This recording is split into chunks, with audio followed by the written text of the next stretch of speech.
सब तो पहला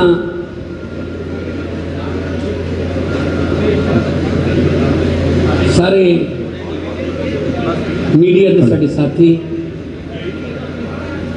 इलैक्ट्रॉनिक मीडिया, प्रिंट मीडिया और सोशल मीडिया के जिन्ने भी मंच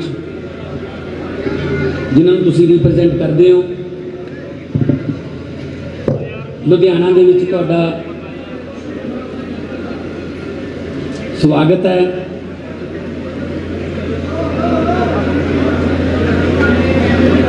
अज आम आदमी पार्टी के नैशनल कन्वीनर श्री अरविंद केजरीवाल जी ते देश की राजनीति की दशा ते दिशा बदलने वाले देश के सब तो वध लोकप्रिय हरमन प्यारे मुख्यमंत्री श्री अरविंद केजरीवाल जी वो तुहाडे दरम्यान कुछ जरूरी ऐलान करना आए ने। साडे दरम्यान विरोधी धिर के नेता हरपाल चीमा जी, पंजाब के प्रभारी जरनैल सिंह जी, सह प्रभारी राघव चड्डा जी इतने मौजूद ने।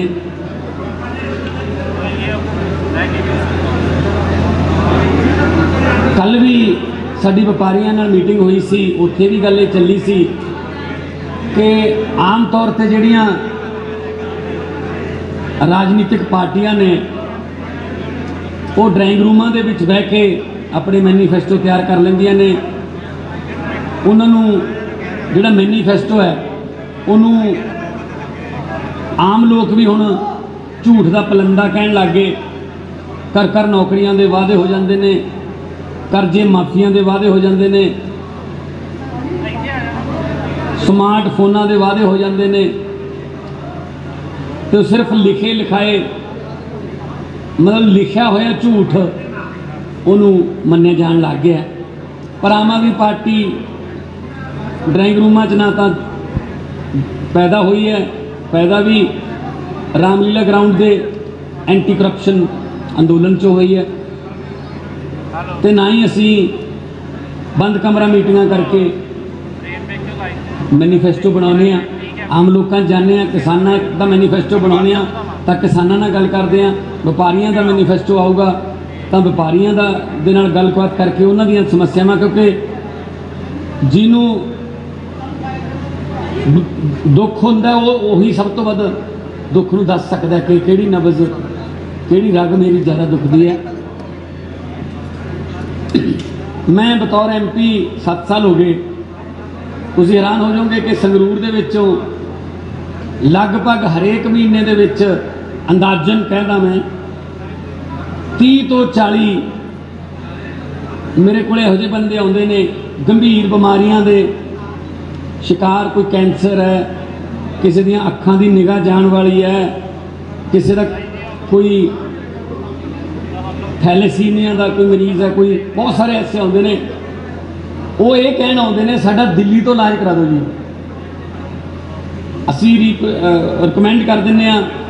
सतिंदर जैन जी साडे उत्थे सेहत मंत्री ने, उन्हां नाल गल करके कि गरीब बंदे ने जी भेजण लगे तुहाडे कोल इलाज करा दिओ। ਉਹ 20-25 ਦਿਨਾਂ ਬਾਅਦ ਇਲਾਜ ਕਰਵਾ ਕੇ ਠੀਕ ਹੋ ਕੇ ਫਿਰ ਦੁਬਾਰਾ ਆਉਂਦੇ ਨੇ, ਅਸੀਂ ਹੁਣ ਠੀਕ ਹੋ ਗਏ ਜੀ। ਤੇ ਨਾਲ ਉਹ ਇਹ ਵੀ ਕਹਿੰਦੇ ਨੇ ਕਿ ਇਹ ਜਿਹੜਾ ਇਲਾਜ ਸਾਡਾ ਹੋਇਆ ਦਿੱਲੀ ਬਹੁਤ ਵਧੀਆ ਹੋਇਆ ਜੀ, ਬੜਾ ਵਧੀਆ ਉੱਥੇ ਹਸਪਤਾਲ, ਬੜਾ ਵਧੀਆ ਸਾਨੂੰ ਮਾਹੌਲ ਮਿਲਿਆ, ਇਹ ਪੰਜਾਬ 'ਚ ਕਿਉਂ ਨਹੀਂ ਹੋ ਸਕਦਾ ਜੀ? ਫਿਰ ਸਾਡਾ ਜਵਾਬ ਇਹੀ ਹੁੰਦਾ ਕਿ ਜਦੋਂ ਚੰਗੀ ਨੀਅਤ ਵਾਲੀ ਸਰਕਾਰ ਆ ਗਈ, ਇਹ ਪੰਜਾਬ 'ਚ ਵੀ ਹੋਣ ਲੱਗ ਜੂਗਾ। ਸਾਨੂੰ ਦਿੱਲੀ ਰਿਕਮੈਂਡ ਨਹੀਂ ਕਰਨੇ ਪੈਣਗੇ, ਸਾਨੂੰ ਬੀਕਾਨੇਰ ਕੈਂਸਰ ਟ੍ਰੇਨ ਦੇ ਵਿੱਚ ਸਵਾਰੀ ਨਹੀਂ ਕਰਨੀ ਪਊਗੀ, ਸਾਨੂੰ ਇੱਧਰ ਉੱਧਰ ਕਿਤੇ ਹੋਰ ਇਲਾਜ ਵਾਸਤੇ ਨਹੀਂ ਜਾਣਾ ਪਊਗਾ, ਇੱਥੇ ਹੀ ਇਲਾਜ ਵਧੀਆ, ਸਸਤਾ, ਮੁਫਤ। ਤੇ ਤੁਸੀਂ ਯਕੀਨ ਕਰਿਓ, ਤੁਸੀਂ ਤਾਂ ਰੋਜ਼ ਖਬਰ ਕਰਦੇ ਰਹਿੰਦੇ ਹੋ, ਸਰਕਾਰੀ ਹਸਪਤਾਲਾਂ ਦੀਆਂ ਐਕਸਰੇ ਮਸ਼ੀਨਾਂ 'ਚ ਕਬੂਤਰਾਂ ਦੇ ਆਲਣੇ ਨੇ। ਸਰਕਾਰੀ ਹਸਪਤਾਲਾਂ ਦੀਆਂ ਮਸ਼ੀਨਾਂ ਚੱਲਦੀਆਂ ਨਹੀਂ। ਮੈਂ MP ਲੈਡ 'ਚੋਂ ਸੰਗਰੂਰ ਹਲਕੇ ਨੂੰ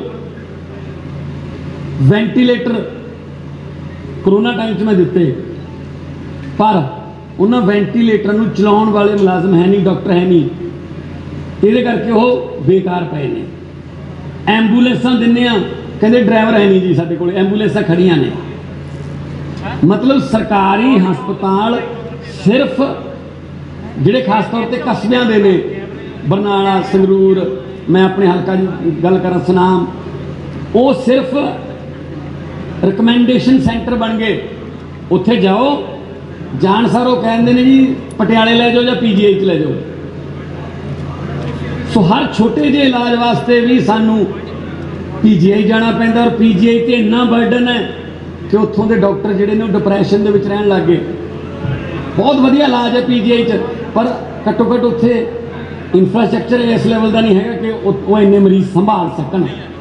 ਇਸ ਕਰਕੇ ਅੱਜ ਅਰਵਿੰਦ ਕੇਜਰੀਵਾਲ ਜੀ ਦਿੱਲੀ ਦੇ ਇੱਕ ਮਾਡਲ ਨੂੰ ਹੋਰ ਅਪਗ੍ਰੇਡ ਕਰਕੇ, ਕਿਉਂਕਿ ਪੰਜਾਬ ਖੇਤਰਫਲ 'ਚ ਵੱਡਾ ਹੈ, ਆਬਾਦੀ 'ਚ ਵੱਡਾ ਹੈ, ਤਾਂ ਦਿੱਲੀ ਦੇ ਮਾਡਲ ਨੂੰ ਹੋਰ ਅਪਗ੍ਰੇਡ ਕਰਕੇ, ਵੱਡਾ ਕਰਕੇ ਹੈਲਥ ਨਾਲ ਰਿਲੇਟਡ, ਸਿਹਤ ਨਾਲ ਰਿਲੇਟਡ ਕੁਛ ਗਰੰਟੀਆਂ ਦੇਣ ਆਏ ਨੇ। ਕਿਉਂਕਿ ਵਾਅਦੇ ਤੇ ਗਰੰਟੀ 'ਚ ਫਰਕ ਹੁੰਦਾ ਹੈ। ਵਾਅਦੇ ਤੋਂ ਮੁੱਕਰਿਆ ਜਾ ਸਕਦਾ, ਪਰ ਗਰੰਟੀ ਜਿਹੜੀ ਹੈ ਉਹ ਤੋਂ ਮੁੱਕਰਿਆ ਨਹੀਂ ਜਾ ਸਕਦਾ। ਸੋ ਅਸੀਂ ਉਹੀ ਪਾਰਟੀ ਸਾਡੀ ਜੀ ਉਹੀ ਗੱਲ ਕਰਦੀ ਹੈ ਜਿਹੜੀ ਅਸੀਂ ਕਰ ਸਕੀਏ, ਉਹੀ ਅਸੀਂ ਗਰੰਟੀ ਦਿੰਦੇ ਜਿਹੜੀ ਕਰ ਸਕੀਏ। ਜਿਹੜੀ ਨਹੀਂ ਕਰ ਸਕਦੇ ਅਸੀਂ ਉਹ ਕਹਿੰਦੇ ਨਹੀਂ।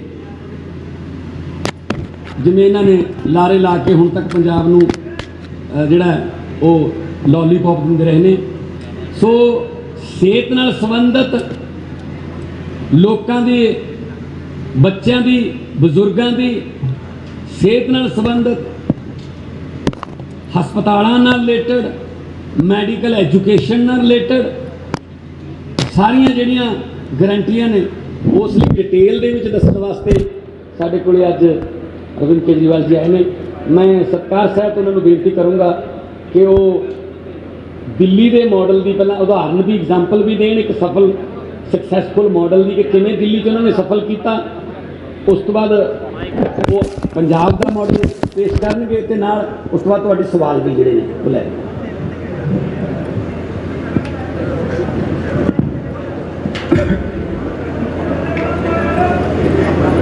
आप सब लोगों को मेरा नमस्कार,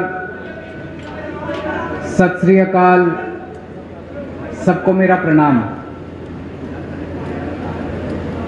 आज से 5 साल पहले पंजाब के लोगों ने बड़ी उम्मीद करके कांग्रेस पार्टी की सरकार बनाई थी, लेकिन आज कुछ सरकार नाम का कुछ दिखाई नहीं दे रहा। इन लोगों ने सरकार का तमाशा बना दिया है। सत्ता की गंदी लड़ाई चल रही है। हर उनका नेता CM बनना चाह रहा है, आपस में इतनी ज़बरदस्त लड़ाई चल रही है कि सरकार बिल्कुल गायब है। लोगों को समझ नहीं आ रहा कि हम अपनी समस्याएं लेके किसके पास जाएं। तो एक तरफ जहां सत्ता की गंदी लड़ाई चल रही है, दूसरी पार्टियों में भ्रष्टाचार और सत्ता का गंदा नाच चल रहा है, दूसरी तरफ वहीं एक आम आदमी पार्टी है जो पंजाब के विकास और पंजाबियों की तरक्की के लिए दिन रात प्लानिंग कर रही है। अब सब लोग कह रहे हैं और पूरा पंजाब तैयार है कि चुनाव के बाद आम आदमी पार्टी की सरकार पंजाब में बनेगी। सरकार बनने के बाद हम क्या करेंगे, इसकी पूरी प्लानिंग हम लोग कर रहे हैं। अभी थोड़े दिन पहले मैं आपके बीच में आया था, हमने कहा कि हम 300 यूनिट बिजली मुफ्त करेंगे। दिल्ली में करके दिखाई है, झूठ नहीं बोलते। हमने कहा हम 24 घंटे बिजली देंगे, दिल्ली में करके दिखाया है, हम झूठ नहीं बोलते। हमने कहा हम किसानों की बिजली माफ करेंगे, हमने कहा हम पुराने बिल माफ करेंगे। कल मेरी व्यापारियों के साथ मीटिंग हुई, व्यापारियों के साथ मिलके हम लोगों ने पंजाब के लिए खाका तैयार किया। आज एक बहुत बड़ी और बहुत जरूरी गारंटी देने के लिए मैं आया हूं, वो है स्वास्थ्य की गारंटी, स्वास्थ्य सेवाओं की गारंटी, हेल्थ की गारंटी, अस्पतालों की गारंटी।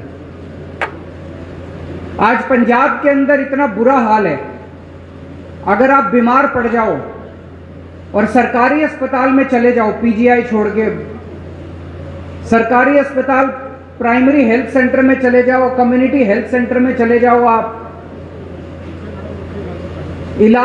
बिल्कुल इलाज नहीं मिलेगा आपको। तो आपको मजबूरी में प्राइवेट में जाना पड़ता है। जिसके पास भी बेचारे के पास 2 पैसे हैं वो प्राइवेट में जाता है, और जब प्राइवेट में जाता है वहां पे बुरी तरह से लूट मची हुई है प्राइवेट अस्पतालों के अंदर। सरकारी अस्पताल में जाओ, वहां ना डॉक्टर मिलेगा, ना नर्स मिलेगी, ना दवाइयां मिलेगी, ना मशीनें काम कर रही हैं, दवाइयों की खिड़की खुलती नहीं है। आज से 7 साल पहले जब हमने दिल्ली में सरकार संभाली थी, दिल्ली में भी यही हाल था। सरकारी अस्पतालों का बहुत बुरा हाल था, सरकारी अस्पतालों में बहुत बुरा इलाज था। 5 साल 7 साल के अंदर हमने दिल्ली के पूरे अस्पतालों, सरकारी अस्पतालों की दशा बदली है। आज पंजाब के लोगों को, उनके परिवार के सदस्यों के स्वास्थ्य के लिए मैं 6 गारंटी दे रहा हूं। 6 गारंटी। पहली गारंटी, पंजाब के हर बंदे को मुफ्त और अच्छा इलाज मुहैया कराया जाएगा। ये मेरी गारंटी है, ये मेरा वादा है। मैंने 2 बातें कही हैं, मुफ्त और अच्छा। अगर मुफ्त कहो तो लोगों को लगता है कि मुफ्त चीज तो बेकार होती है। हमारा ये मानना है कि भगवान ने जितनी मुफ्त चीजें दी है वो सारी हवा मुफ्त दी है, हवा के बिना आप 1 मिनट नहीं रह सकते। हमारा मानना है कि जो मुफ्त चीजें हैं वो बहुत अच्छी होती हैं और उनको अच्छा करके दिखाएंगे। तो मुफ्त और अच्छा इलाज ऐसा कि आप प्राइवेट अस्पताल की तर्ज पे आपको इलाज मिलेगा। दूसरी गारंटी, सारी दवाइयां, सारे टेस्ट, सारा इलाज, सारा ऑपरेशन, सब कुछ मुफ्त होगा। दिल्ली में करके दिखाया। दिल्ली में अच्छा इलाज भी दे रहे हैं, मुफ्त इलाज भी दे रहे हैं। और आप सरकारी अस्पताल में चले जाओ, महंगी से महंगी दवाई अगर कोई इंजेक्शन आपका 10,000 रुपए का भी आता है, मुफ्त मिलता है आपको दिल्ली के सरकारी अस्पताल के अंदर। आज पंजाब के अंदर अगर आप किसी सरकारी अस्पताल में जाओ, दवाइयां मिलती हैं? नहीं मिलती। डॉक्टर एक पर्ची पे लिख देता है, कहते हैं बाहर से ले लेना दवाई। दवाइयों की खिड़की खुलती नहीं है। आम आदमी पार्टी की सरकार बनने के बाद हर सरकारी अस्पताल के अंदर सारी दवाइयां मिलेंगी, दवाइयों की खिड़की खुलेगी। हम इंश्योर करेंगे कि सारी दवाइयां मिलनी चाहिए। आज पंजाब के सरकारी अस्पतालों के अंदर कोई मशीन काम नहीं करती, एक्सरे की मशीन काम नहीं करती, या तो मशीनें है ही नहीं, और या मशीनें काम नहीं करती, या मशीनें चलाने वाले नहीं हैं।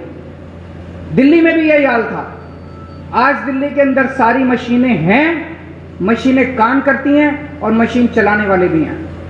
पंजाब के भी सारे अस्पतालों के अंदर दवाइयां भी फ्री मिलेंगी, सारी मशीनें भी चालू होंगी, मशीनें होंगी और मशीनें चालू होंगी। अगर किसी का 10 लाख का, 15 लाख का, 20 लाख का भी ऑपरेशन है, सरकारी अस्पताल के अंदर वो फ्री किया जाएगा। भगवान ना करे आपके घर में कोई बीमार हो, लेकिन अगर आपके घर में कोई बीमार होता है तो अब उसके इलाज के खर्चे की आपको चिंता करने की जरूरत नहीं है। उसके अच्छे इलाज की अब आपको पंजाब में चिंता करने की जरूरत नहीं पड़ेगी। अभी बहुत सारे लोग पंजाब से दिल्ली जाते हैं इलाज कराने के लिए, उनका भी इलाज मुफ्त होता है दिल्ली के अंदर।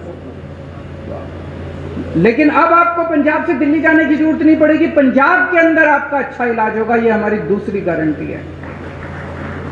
तीसरी गारंटी, हर पंजाब के व्यक्ति को एक हेल्थ कार्ड जारी किया जाएगा। उस हेल्थ कार्ड के अंदर उसकी सारी जानकारी होगी, उसका एक्सरे, उसकी एमआरआई रिपोर्ट, उसको इतनी सारी रिपोर्ट लेके घूमने की जरूरत नहीं है, सारी कंप्यूटर पे होगी।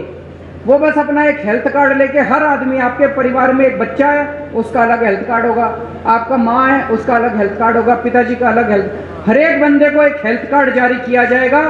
जिसके पास हेल्थ कार्ड होगा उसको अच्छे से अच्छा इलाज मुहैया कराने की जिम्मेदारी पंजाब सरकार की होगी। और सबसे शानदार, पूरे कंप्यूटराइज करेंगे सारे सिस्टम को जैसे दिल्ली के अंदर कर रहे हैं, और उसके अंदर आपका हेल्थ कार्ड, आपका सारा डेटा कंप्यूटर पे होगा। चौथी चीज, दिल्ली में हमने मोहल्ला क्लिनिक खोले हैं। मोहल्ला क्लिनिक की चर्चा पूरी दुनिया के अंदर हो रही है। स्वीडन के मुख्यमंत्री हमारा मोहल्ला क्लिनिक देखने के लिए आए, यूनाइटेड नेशंस के सेक्रेटरी जनरल हमारा मोहल्ला क्लिनिक देखने आए। उस किस्म का मोहल्ला क्लिनिक अब पंजाब के हर पिंड में खोला जाएगा, पिंड क्लिनिक बनाया जाएगा। शहरों में हर वार्ड के अंदर एक अलग क्लिनिक बनाया जाएगा। 16,000 मोहल्ला क्लिनिक, पिंड क्लिनिक और वार्ड क्लिनिक, 16,000 क्लिनिक खोले जाएंगे पंजाब के अंदर। इस क्लिनिक में क्या होता है, मान लीजिए आपको खांसी हो गई, जुकाम हो गई, थोड़ा बुखार हो गया, तो आपको पीजीआई जाने की जरूरत नहीं है, प्राइमरी हेल्थ सेंटर खुलते नहीं है। मोहल्ला क्लिनिक के अंदर आपको ये सारी रोजमर्रा की बीमारियों का इलाज, वहां पे आपके पिंड में मोहल्ला क्लिनिक होगा, वहां चले जाओ, वहां पे आपको इलाज मिलेगा। पांचवी गारंटी, जितने सरकारी अस्पताल हैं बड़े बड़े पंजाब के अंदर, उन सारे अस्पतालों को ठीक किया जाएगा। दिल्ली में भी अस्पतालों की बुरी हालत थी, सारे अस्पताल हमने एयर कंडीशन कर दिया। आप जाके देखो दिल्ली सरकार के अस्पताल सेंट्रली एयर कंडीशन है, प्राइवेट अस्पतालों की तरह शानदार। ऐसे ही पंजाब के सारे बड़े सरकारी अस्पतालों को शानदार बनाया जाएगा, अच्छा बनाया जाएगा। वहां दवाइयां मिलेगी, वहां टेस्ट होंगे, वहां सारी मशीनें काम करेंगी, और बड़े स्तर के ऊपर नए सरकारी अस्पताल खोले जाएंगे पंजाब के अंदर। और छठी और आखिरी गारंटी, दिल्ली में हमने योजना चालू की है, अगर किसी का एक्सीडेंट हो जाए, हमने ऐलान किया है कि अगर किसी का रोड पे एक्सीडेंट हो जाए, जो उसको देखे उसको अस्पताल में एडमिट करा दो, चाहे बगल में जितना भी बड़े से बड़ा अस्पताल है, महंगे से महंगा अस्पताल है, आदमी की जान बचाना जरूरी है, उसमें जाके उसको एडमिट करा दो, उसका सारा खर्चा दिल्ली सरकार देती है। पंजाब के अंदर भी किसी का भी एक्सीडेंट होगा, रोड एक्सीडेंट किसी का भी होगा, उस रोड एक्सीडेंट के विक्टिम को उसका पूरा का पूरा इलाज पंजाब सरकार कराएगी, उसको अपनी जेब से एक भी पैसा देने की जरूरत नहीं है। तो ये 6 गारंटी आज मैं पंजाब के लोगों को दे रहा हूं। मुझे बेहद खुशी है कि इतने मायूसी के माहौल में, इतने मायूसी के माहौल में जब इतनी राजनीतिक अस्थिरता है, एक आशा की किरण आम आदमी पार्टी के रूप में दिखाई देती है कि कम से कम एक तो पार्टी है जो पंजाब के लोगों की सोच रही है, उनकी बिजली की सोच रही है, उनकी हेल्थ की सोच रही है। ये मेरी आज की गारंटी थी। एक छोटी सी अनाउंसमेंट मुझे करनी है। आज सुबह सुबह लुधियाना के कुछ पत्रकार मुझसे मिलने के लिए आए थे और उन्होंने मुझसे निवेदन किया कि आपकी सरकार सर बनना तय है, अगर आपकी सरकार बन जाए तो पूरे पंजाब में 3 शहर ऐसे हैं जहां पे प्रेस क्लब है, जालंधर, अमृतसर और चंडीगढ़। बोले जी बाकी शहरों में भी प्रेस क्लब बना देना। तो मैं आज आपको वादा करता हूं कि हमारी सरकार बनेगी तो जितने भी छोटे बड़े शहर हैं पंजाब के, सब जगह आपकी सुविधा के लिए प्रेस क्लब बनाए जाएंगे। ये भी गारंटी है। अब अगर आपके कोई प्रश्न है।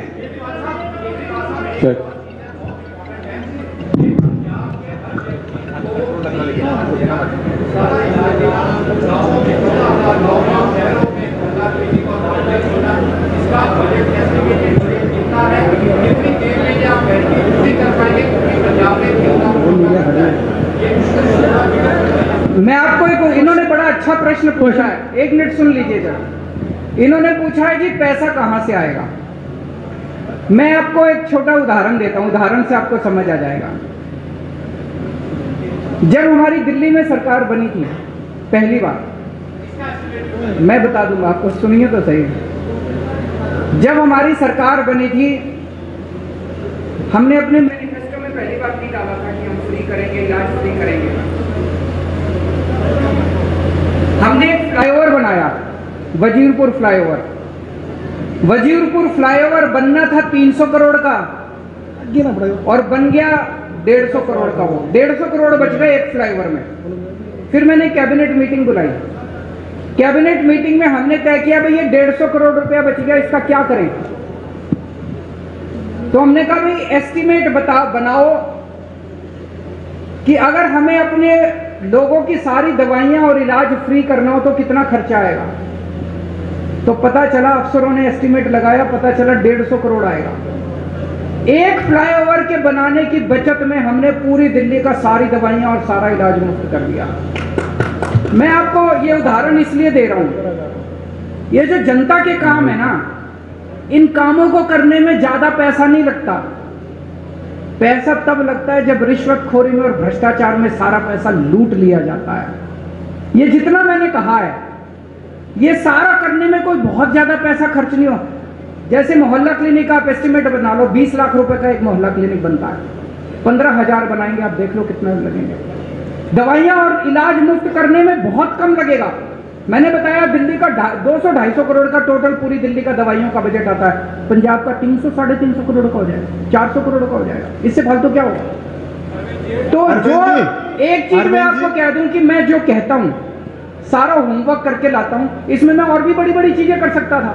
मैं वही चीजें लिख के लाया हूं जो मैंने दिल्ली में करके दिखाई हैं। अब पंजाब में और ज्यादा करेंगे तो दिल्ली वालों को जाके कहेंगे पंजाब में कर दिया, दिल्ली में भी करेंगे।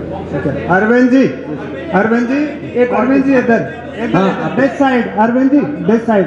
भगवंत जी ਤੁਹਾਡੇ ਨਾਲ बैठे हैं, सीएम फेस की घुंड छुपाई कदों तक करोगे अरविंद जी? एक मिनट, वो सीएम फेस पूछ रहा जी, हूँ कौन है। दिस साइड भगवंत जी ਤੁਹਾਡੇ ਨਾਲ बैठे हैं, तो सीएम फेस की जी घुंड छुपाई है वो कदों तक करोगे तुम? समय आने पे सीएम फेस की अनाउंसमेंट भी होगी। भगवंत मेरा छोटा भाई है। ये जो आप अखबारों में कुछ कुछ छापते रहते हो ना, ऐसा कुछ भी नहीं है। एक मिनट सुन लो, मेरी बात पूरी सुन लो। भगवंत मेरा छोटा भाई है। एक मिनट सुनो तो सही यार, सुन तो लो, बात तो पूरी सुन लो। एक टाइम ऐसा था जब ये लाखों रुपए कमाता था। अपना एंटरटेनमेंट शो वगैरह करके। उसने सब कुछ छोड़ दिया पंजाब के लिए। तब तो आम आदमी पार्टी में नहीं आए थे, कोई कैरियर बनेगा कुछ होगा ऐसा कुछ नहीं था। पंजाब के लिए त्याग किया उसने। हमारी पार्टी में कोई भी व्यक्ति, मैंने कई बार बोला है, कोई पद और उसके लिए नहीं आया। सब लोग समाज के लिए और देश के लिए आए हैं। समय आने पे मैंने बार बार बोला है, आपको अच्छा सीएम देंगे, अच्छा फेस देंगे, कोई भी हो सकता है वो। अभी हम इसके बारे में सोच नहीं रहे हैं।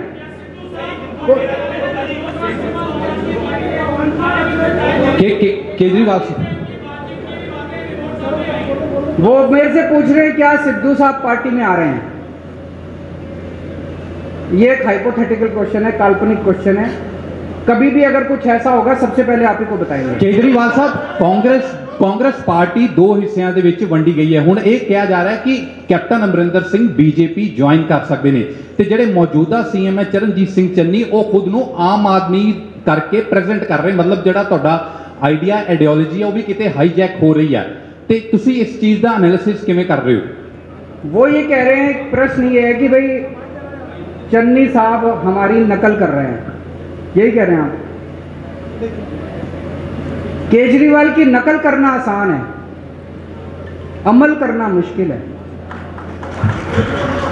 मैं एक मिनट इसको क्लियर कर देता हूं। जब पहली बार मेरी 49 दिन की सरकार बनी, 49 दिन में 32 अफसरों को जेल भेजा था जो भ्रष्टाचार कर रहे थे। हंगामा मच गया था दिल्ली के अंदर। आज मैं नहीं कह रहा, आरोप लग रहे हैं कि भ्रष्टाचारी और दागी अफसरों को बड़ी से बड़ी पोस्ट दी जा रही है।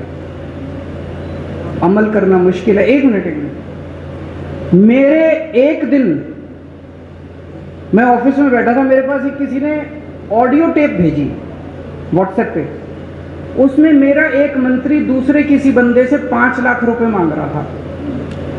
भाई साहब, 1 घंटे के अंदर प्रेस कॉन्फ्रेंस करके मैंने उस मंत्री को सस्पेंड कर दिया और सीबीआई को केस भेज दिया। आज आरोप लग रहे हैं कि चन्नी साहब के मंत्रिमंडल के अंदर दागी मंत्री हैं, उनकी पार्टी के अंदर दागी विधायक हैं। तो मैं उनसे कहना चाहूंगा कि केजरीवाल की नकल करने के साथ साथ उस पर अमल करने का साहस और हिम्मत लेके आइए। केजरीवाल साहब, एक सबसे बड़ा जो सवाल था बेरोजगारी का, केजरीवाल साहब इधर इस तरफ बोलिए बोलिए। एक बेरोजगारी का सबसे बड़ा इशू पंजाब में है, और पंजाब में आपको लगता है कितने परसेंट आ रहा है बेरोजगारी की? और दिल्ली में आपकी सरकार बनने से पहले कितनी बेरोजगारी थी और कितना आपने उसको दिया? और दूसरा, SYL के मुद्दे पे क्या स्टैंड आपका? बेरोजगारी बहुत बड़ी समस्या है। दिल्ली के अंदर बेरोजगारी को लेकर हमने कई सारे कदम उठाए हैं। अगर मैं ये कहूं कि दिल्ली में बेरोजगारी खत्म हो गई, ये गलत होगा। लेकिन आपको एक छोटा सा आंकड़ा देना चाहता हूं। अभी कोरोना के टाइम में बेरोजगारी बहुत ज़्यादा बढ़ गई, बहुत ज़्यादा लोगों की नौकरियां चली गई, फैक्ट्रियां बंद हो गई, दुकानें बंद हो गई, बाजार बंद हो गए। हमने एक जॉब पोर्टल बनाया कि जो जो लोगों को नौकरियां देनी है वो अपनी नौकरियां पब्लिसाइज कर दें, और जिन लोगों को रोजगार चाहिए वो उसके ऊपर अपना। आपको जान के ताज्जुब होगा, मैंने जब वो पोर्टल बनाया था दिल्ली सरकार ने, हमें लगा था कि अगर 25-30 हजार भी नौकरियां अगर आ जाएंगी तो हम मानेंगे कि बड़ी सफल हो गए। 2 महीने के अंदर 10 लाख नौकरियां उस जॉब पोर्टल के ऊपर आई। 2 महीने में बहुत सारे लोगों को नौकरियां मिली। जितने लोगों की नौकरियां गई थी कोरोना के टाइम में, बहुत सारे लोगों को नौकरियां वापस मिली। हमने ढेरों स्कूल बनाए हैं, ढेरों मोहल्ला क्लिनिक बनाए हैं। वहां पे हम लोगों ने हर बस के अंदर बस मार्शल नियुक्त किए हैं। इसमें इतनी नौकरियां निकली हैं, इतनी नौकरियां। हमने डोर स्टेप डिलीवरी शुरू की है, घर घर के अंदर हम इतनी नौकरियां निकली हैं। वो सारे काम पंजाब के अंदर भी किए जाएंगे, और मैं समझता हूं कि इससे पंजाब के बेरोजगारों को नौकरी मिलने में सुविधा होगी। और उसके पहले कल भी मैंने कहा था, मैं चन्नी साहब से निवेदन करना चाहता हूं कि कैप्टन साहब ने प्रॉमिस की थी कि मैं हर एक को रोजगार दूंगा। उन्होंने कार्ड भी दिया था, आज तक बच्चे कार्ड लेके घूम रहे हैं। मेरी उनसे निवेदन है कि कैप्टन साहब के वादे को पूरा करें, हर बच्चे को नौकरी दें बेरोजगार को, और जब तक नौकरी नहीं मिलती वो बेरोजगारी भत्ता दें। सर ਤੁਸੀਂ ਹੁਣੀ ਕਿਹਾ ਕਿ ਇੰਨਾ ਕੁਝ ਫ੍ਰੀ ਕਰੋਗੇ, ਕੇਜਰੀਵਾਲ ਸਰ ਤੁਸੀਂ ਹੁਣੀ ਕਿਹਾ ਕਿ ਇੰਨਾ ਕੁਝ ਫ੍ਰੀ ਕਰੋਗੇ, 300 ਲੱਖ ਕਰੋੜ ਦਾ ਕਰਜ਼ਾ ਪੰਜਾਬ ਦੇ ਉੱਤੇ ਹੈਗਾ, ਇੰਨਾ ਕੁਝ ਫ੍ਰੀ ਕਰਨ ਦੇ ਬਾਵਜੂਦ ਇਹ ਜਿਹੜਾ ਕਰਜ਼ਾ ਉਹ ਕਿੱਦਾਂ ਉਤਰੇਗਾ ਜੇ ਸਰਕਾਰ ਤੁਹਾਡੀ ਆਉਂਦੀ ਹੈ? दिल्ली में भी बहुत कर्जा था। दिल्ली का बजट जब हमारी सरकार बनी घाटे में चल रहा था। आज 2019 की सीएजी की रिपोर्ट है जिसमें सीएजी ने कहा है, मैं नहीं कह रहा, कंट्रोलर ऑडिटर जनरल ने बोला है कि पूरे देश में अकेली दिल्ली सरकार है जो घाटे में नहीं चल रही, नफे में चल रही है। एक मिनट सुन लो, नफे में चल रही है। कैसे किया हमने? हमारी सरकार बनने के पहले दिल्ली सरकार घाटे में चल रही थी, कर्जा चढ़ा हुआ था। आज दिल्ली सरकार पे एक नए रुपए का कर्जा नहीं है, केवल और केवल एक चीज से, भ्रष्टाचार खत्म कर दिया, रिश्वतखोरी खत्म कर दी। सरकारों में पैसे की कमी नहीं है, नीयत की कमी है। अच्छी नीयत वाली सरकार लेके आइए, आप देखिए क्या से क्या हो सकता है। अच्छा केजरीवाल साहब आखिरी क्वेश्चन, केजरीवाल साहब बोलिए केजरीवाल साहब आपकी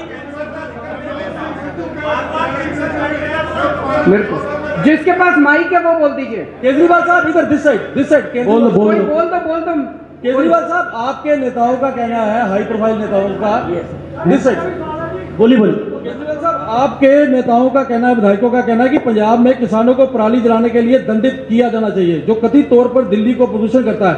आपका इसमें स्टैंड क्या है? आप इस स्टैंड पे कायम है? किसने बोला है?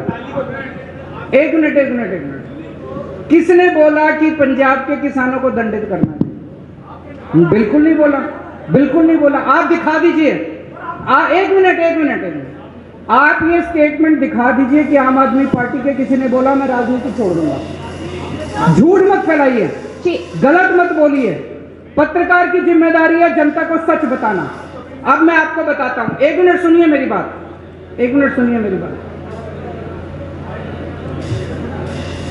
पराली को लेकर दिल्ली की सरकार ने समाधान दिया है। हमने एक बायोडिकम्पोजर बनाया है। जब पराली वो होती है तो किसान को अगली फसल लगाने के लिए उसको जल्दी होती है, उसको तीली लगा के वो जला देता है, उसकी मजबूरी होती है। किसान का कसूर नहीं है, कसूर सरकारों का है। सरकारें क्या कर रही थी? सरकारों ने समाधान क्यों नहीं निकाला? तो हम एक दूसरे के ऊपर आरोप प्रत्यारोप नहीं करना चाहते, वो राजनीति हम नहीं करते, हम समाधान की राजनीति करते हैं। तो दिल्ली सरकार ने अभी एक घोल निकाला है, बहुत सस्ता घोल है। उस घोल को अगर आप पराली के ऊपर छिड़काव कर दो तो 15 दिन के अंदर पराली खाद में बदल जाती है। तो जो पराली समस्या थी वो पराली अब आपके लिए एसेट बन गई। इसको पिछले साल हमने एक्सपेरिमेंट करके देखा जिसके बड़े शानदार नतीजे आए हैं। अब उसकी घोल की खूब डिमांड है। दिल्ली सरकार अपने सारे किसानों के यहाँ उस घोल का छिड़काव फ्री में कर रही है। पंजाब सरकार भी कर सकती है। तो अगर पंजाब के अंदर सरकार बनती है तो वो छिड़काव हम सारे किसानों के खेत में फ्री में करेंगे। किसानों को जलाने की जरूरत नहीं पड़ेगी और वो सारी पराली खाद में बदल जाएगी। आम के आम गुठलियों के दाम। Thank you so much. Thank you.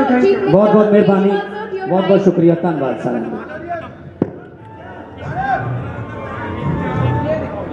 सारे